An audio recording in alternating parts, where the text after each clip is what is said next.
Olá! Hoje o Café com Compliance vai conversar com o mestre em Direito Econômico, Dr. Rafael Lovato. Dr. Rafael, conta pra gente quais são as tendências que o operador do direito tem se deparado aí na busca pelas soluções de grandes litígios decorrentes de contratos administrativos que são firmados com particulares. Ótimo.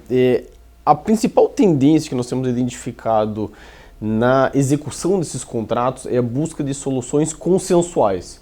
Durante muito tempo se buscou que as soluções elas viessem só da administração pública, né, ou se buscasse por parte do Poder Judiciário uma solução que entendesse o direito das partes. Hoje, muito mais do que isso, tem se entendido que a solução em que ambas as partes compartilham e participam para atingir esse resultado, ela acaba trazendo resultados mais eficientes e mais interessantes, né? Quando da solução de contratos administrativos, seja na esfera extrajudicial quanto do judicial, a administração pública ela se utilizava muito de prerrogativas que colocavam ela em uma situação de não paridade com os particulares, seja com prazos mais extensos, seja com a presunção de veracidade em relação a alguns dos atos, e isso colocava uma disputa numa situação desigual. A própria Lei 13.303 de 2016, que regulamentou a situação das empresas estatais, ela coloca que os contratos administrativos firmados com particulares, elas detêm hoje várias prerrogativas de direito privado.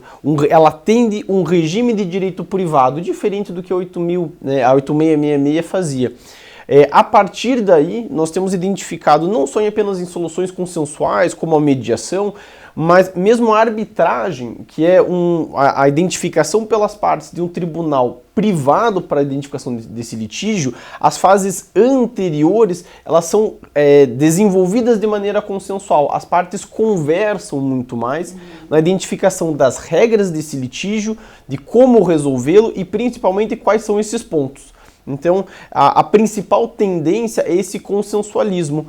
Na arbitragem, por exemplo, nós não necessariamente deixamos de lado o princípio da legalidade e os princípios da administração pública. A lei, ela não fica num segundo plano, mas é dado uma maior prevalência, é dado uma maior atenção ao contrato administrativo, né? A consensualidade, ela permite que os particulares, eles participem de maneira mais efetiva, né, na elaboração desses contratos. Em grandes empreendimentos, isso é muito importante e faz com que lá na frente nós tenhamos soluções mais acertadas e que, né, além de atender melhor o poder público, né, também acabam aí por atender os anseios das empresas privadas. Certo, doutor.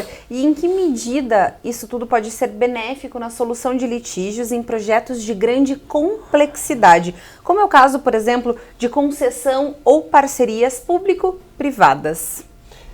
O primeiro ponto que a gente coloca, talvez de 3 deles, é que existe uma melhor mitigação em relação a esses riscos, né? Nós temos que entender que riscos num contrato administrativo, eles é o mesmo que falar em custos.